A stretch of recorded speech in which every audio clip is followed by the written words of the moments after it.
Thank you for the introduction. You can see from my title, I'm going to talk about the other type of research translation. So before I get into the detail, I wanted to actually talk a little bit about what we mean by the term research translation. It's kind of one of those terms that you hear a lot. It's used everywhere by everyone, but often for different purposes, and its meaning's quite different. So it's important to clarify what exactly you mean when you're saying, you know, it's important we do research translation, or I do research translation, or we need funding for research translation. So you'll see some models where there's type 1 and type 2. There's some that talk about 3 types of research translation. The Institute of Medicine in the US talks about there being 4 types of research translation. And then you hear this bench to bedside phrase. So, and once I was at a breakfast meeting with some government ministers, and one of the ministers privately said to me after I'd spoken about what I do, he said, "I'm very glad you explained what you do," because he said, "I'd always thought that research translation meant translating research into other languages." So it kind of just, really brought home to me that we need to be very clear when we're talking about research translation, what we actually mean by that. So what am I going to talk about? I guess everything from the bedside to beyond, often known as research translation, anything to do with the design and the evaluation and reporting of interventions. Those other well-known phrases you'll hear about, getting research into practice and evidence practice gaps. So that's all fits in the bag of what I do, and I was going to talk about some elements of that. So I like to think about the whole kind of research or evidence translation. I think too, a lot of people outside the research and clinical world, they think, oh, you just do the research and then it translates into people getting the best treatment that they should. And you and I know that that's far from the case. And that if something goes wrong, if there's a step somewhere along the way that's missed or isn't quite lined up, then it doesn't take much for the evidence to not make its way through to the patient, and for the patient to be receiving the most up-to-date and evidence-based care.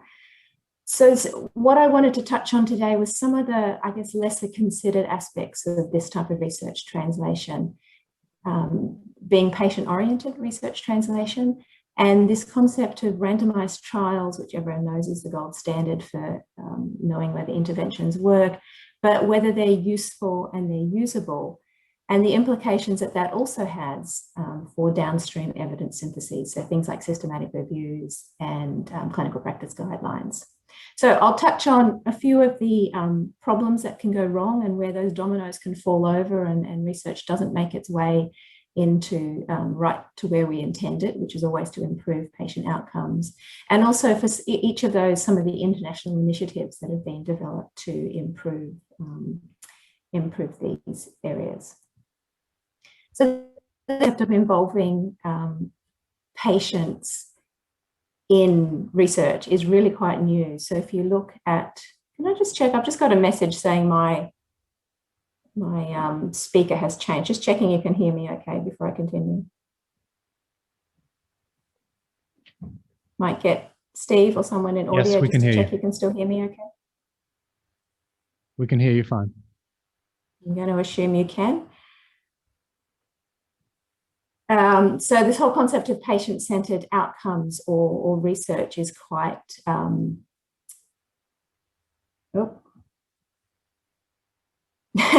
Thank you. This is the problem with doing Zoom presentations, and I should apologise for not being able to be there today in person, which I would have much preferred. But yeah, the patient-centered outcomes really quite new. If you look at this table from New England Journal of Medicine, looking at milestones in research methods, it's only in the last decade that we've been doing anything with the word patient-centered in it, which is really quite disturbing because that's why we do all this health research in the first place. So what do we mean by patient-oriented research? Basically, doing research that is focused on the patients and what's important to them, and doing that right from the get-go. So from the conception of the research idea through to the design, through to the data collection, the analysis, through to the reporting and the implementation. It means involving patients in every single step of that process. And I know that, you often hear research grant applications and papers say, oh, we had a consumer involved or we had a patient involved. Unfortunately, it's often a bit of a tokenistic process, and it's not a genuine attempt to embed patients right throughout the process. So that's, I think, all researchers, that's something we need to be more committed to and do better. So starting right at the beginning of asking useful research questions, whose question is it? So when we're doing research questions, it's usually researchers who come up with most of them. Sometimes it's industry, might be other stakeholders, might be government bodies, for example. Sometimes it's clinicians, but there's analysis showing that a lot of the time it's research-driven questions, which is fine as long as we're also listening to the patients and what their priorities are and what the research should be doing, because ultimately the patients are the ones with them who have the most at stake.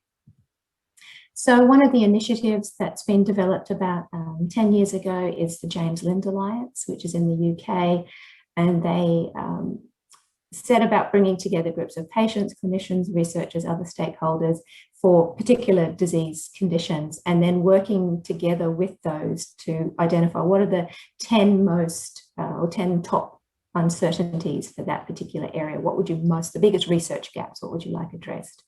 And so on the James Lind Alliance website, there's resources for how to conduct those.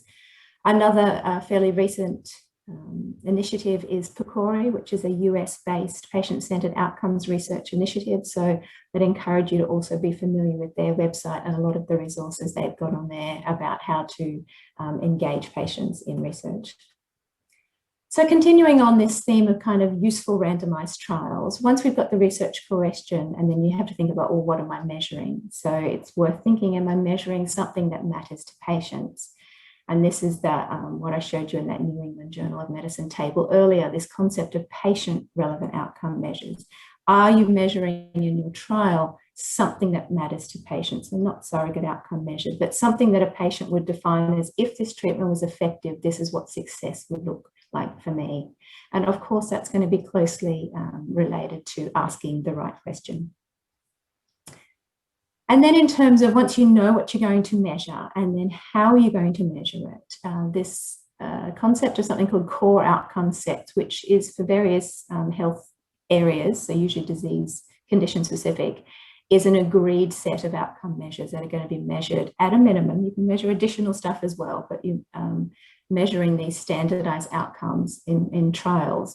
Because if every trialist measures something different or slightly different, then it makes doing a meta-analysis really impossible. So when you're doing a systematic review and you want to pool all the results of all the trials, if you found that every trialist is measuring something just a little bit different, it precludes pooling, which means we also get problems with selective reporting, and it's harder to get an estimate of whether the treatment is effective at all. So one of the initiatives, before I go on to that, a lovely example of that, probably the most well-known one because it's one of the earliest, is OMERAC. So it's the outcome measure set for rheumatoid arthritis. So it was first developed way back in the 1990s, so even before things like CONSORT and that existed. So the rheumatology trialists were really aware of this problem early. Took them, though, 10 years before they started involving patients in the process of their core outcome set. And I should say that core outcome sets is not just a set and forget, you do it and then you never look at it again. There's no set guidelines, but, some of the groups every 10 years or so like to revisit it and check whether there's new things that should be measured or existing outcome measures that can be dropped. But OMERAC, so 10 years after they started, they engaged patients. Their revision of OMERAC in 2006 for the first time included patient-nominated measures, and that was the impact of having engaged patients.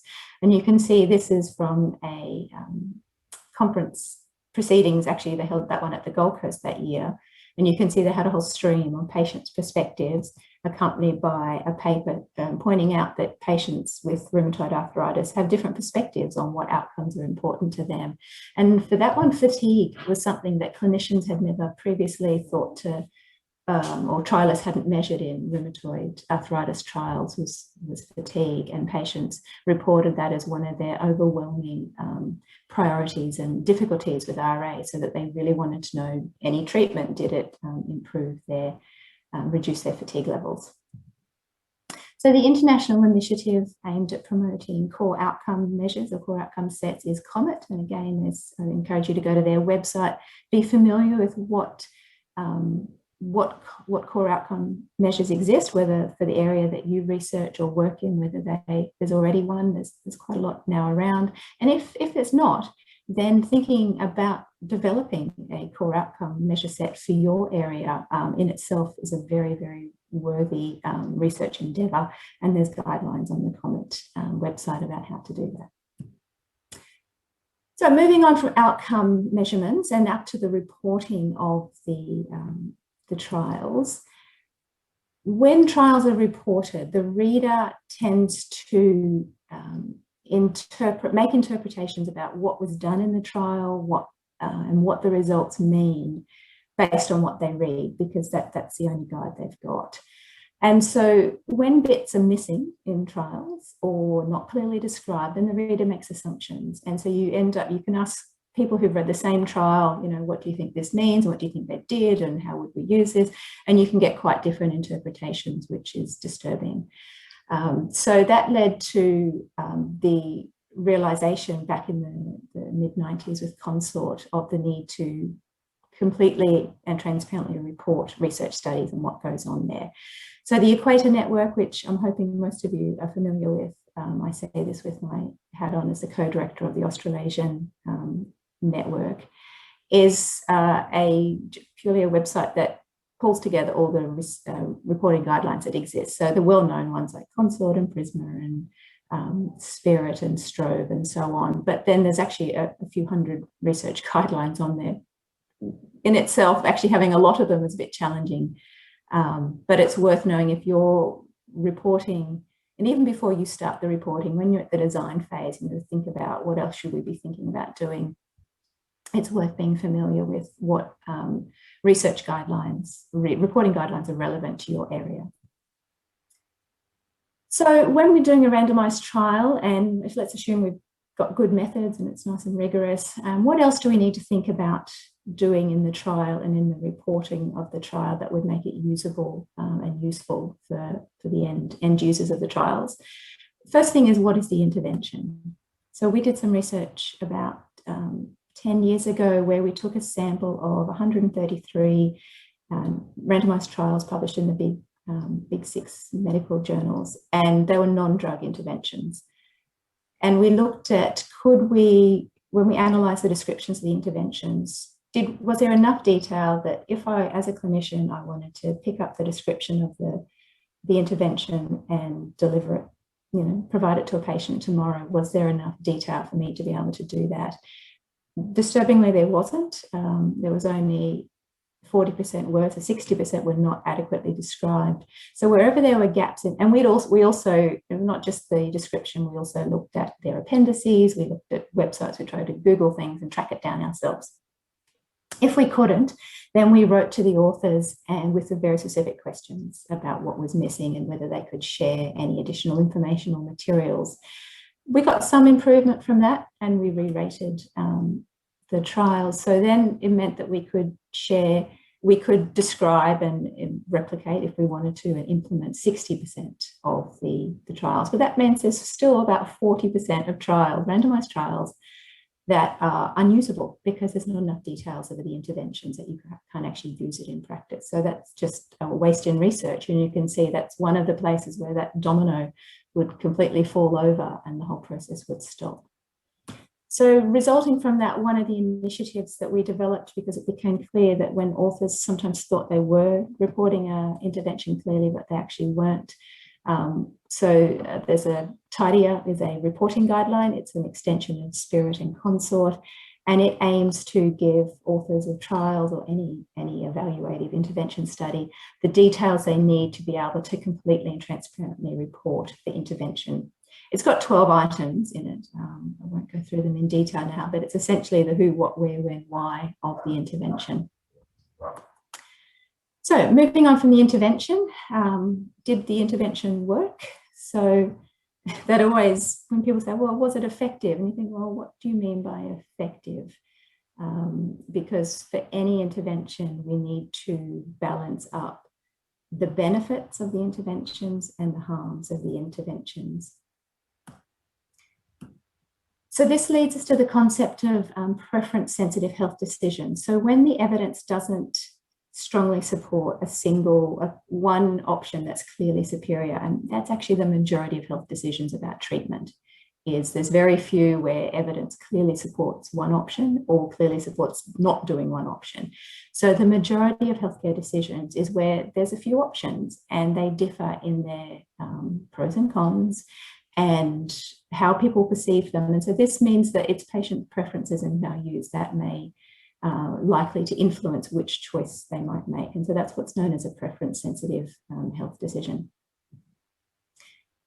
And so when that occurs, clinicians ideally should be doing something called shared decision-making, which is where the clinician and the patient collaborate jointly in making the decision about how to proceed. But that comes after a discussion about what the options are, what the benefits and the harms of each option are, and the values and circumstances and other considerations that need to be taken into account. And then collaboratively, clinician and patient reach a decision about what the next steps might be. And they can always revisit that process down the track if they decide to then choose another option. So one of the, we've written some papers articulating actually shared decision-making, that sort of talking with patients about the evidence and making a plan about what to do is actually the final step in evidence translation. And again, it's one of those places where those dominoes can fall over. And if a patient doesn't feel sufficiently engaged in the decision, not quite sure why a particular treatment might be recommended, or they then learn there's another option and what would have worked better for them, or if an option's recommended that just doesn't suit with their lifestyle and their circumstances and they decide to not continue with it, but another one would have been better. You can just see there's so many ways in which if patients aren't engaged in the decision, that evidence just stops right then and there, and it doesn't actually, the patient doesn't receive the evidence-based care. So this requires clinicians to have skills in evidence-based medicine, which is obviously understanding the research evidence, but also on top of their good skills in patient-centered communication skills. And both sets of skills have to come together for us to have optimal patient care.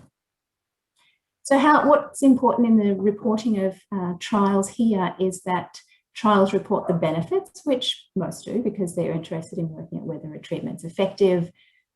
Be good if the focus was on reporting absolute numbers rather than sometimes relative numbers, which can give a false impression of an overly effective treatment, but also harms. And most trials aren't great at reporting harms. They're usually often not measured in trials. They're underpowered to detect harms and then underreported or not reported well. So other users of this research need benefits and harms reported clearly. Just one thing to say about what do we mean by harm, and a lot of people automatically assume we just mean side effects or adverse effects, but it's much more than that. It's anything you put in the con side of an option. So it could be the cost, it could be the inconvenience, the disruption to lifestyle, how many days off work would a person need, or how would it fit into their daily routine. It's the treatment burden, it's all those very practical things as well as any adverse effects or side effects. So moving on from trials, if we do all those things beautifully in a trial and we describe it all nicely, measure it all well and describe it all nicely, then we've got a useful and a usable randomized trial which can be synthesized into a systematic review.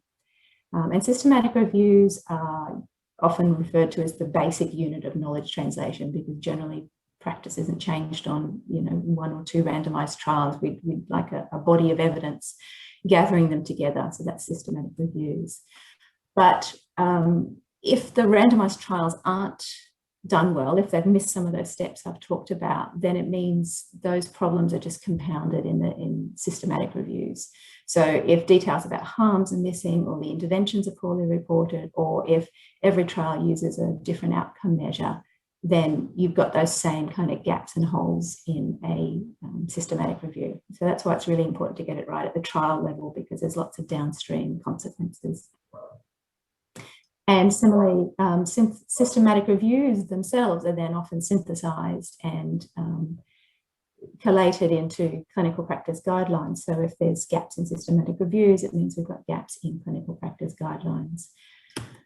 There's lots and lots of research about why clinical guidelines don't automatically lead to improved kind of research translation and uptake, and I'm not going to go through all of those now, just to sort of tie together some of the things that I've been talking about. Is that most clinical guidelines don't provide details of the intervention for how to actually do it, and I'll elaborate on that in a second. Very few incorporate tools that help clinicians to have those discussions about benefits and harms with patients, and most don't yet talk about patient preferences anywhere in clinical guidelines.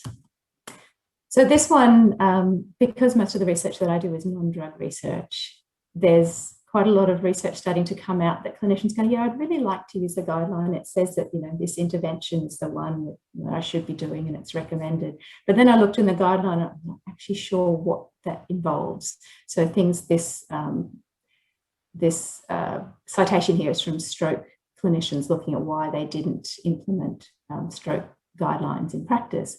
And it's because we're talking very complex non-drug rehab interventions here where there's multiple steps and that you need the details of the protocol, what was actually done in the trial if you're going to use that in practice. Just saying doing something like constraint-induced movement therapy, what does that mean? How often, you know, what's the protocol, what materials are needed, what training's needed. So we really need to move towards having the details of what to do in a clinical guideline to facilitate evidence uptake. The whole issue of the involving patients or the public in clinical guideline development has been around for a while, and there's usually kind of token studies, token statements in most of the organisations that develop guidelines saying, yes, patients should be involved. The Agreed To tool, which is a tool for critically appraising guidelines, says one of the items is patients' views and preferences have been sought. So it's agreed that this is a good thing to be doing, but what that looks like in practice is a lot of unknowns, and it's quite a new area of research. So a lot of guidelines put a general statement like this. So knowing that a guideline is purely that, just a guideline, they say something like should be followed according to the clinician's judgment and patient's preference, which again, it's just a bit of a kind of a bland statement that doesn't really help anyone do that in practice. Some of the more, what we'd ideally like to see is that the guideline developers, as part of the process of gathering the evidence, have also systematically reviewed evidence about risk perceptions and option preferences in that target population, that any values or preference structures that have gone into making those underlying recommendations are articulated, and that where there are preference-sensitive decisions, that they are very clearly flagged as decisions that are likely to be preference-sensitive. So one guideline that's done a really lovely job of this is the American College of Chest Physicians, their antithrombotic therapy guidelines. You can see there, so recommendation 13 and recommendation 16 there, but underneath they've put a remark about some of the underlying preference structures and assumptions that have gone into that, and what patients might value, place high value on more than others. And so some initial prompts about to incorporate into discussions. So that's a really lovely example of how guidelines could extend their value in this area. So to help clinicians have those shared decision-making conversations that I spoke about with patients, it'd be lovely if guidelines routinely, some do this, but it's far from the majority yet, explain patient-important events and clearly show the benefit-harm trade-off by clearly communicating when, how might this harm me, and how much might it harm me, and how might this help me, and how much might this help me. So that could be done visually, so icon arrays, there's a whole lot of graphical ways this can be done, or links or incorporation in the guidelines of patient decision aids or other tools that are designed to facilitate those kind of conversations with patients. So I'll finish up there.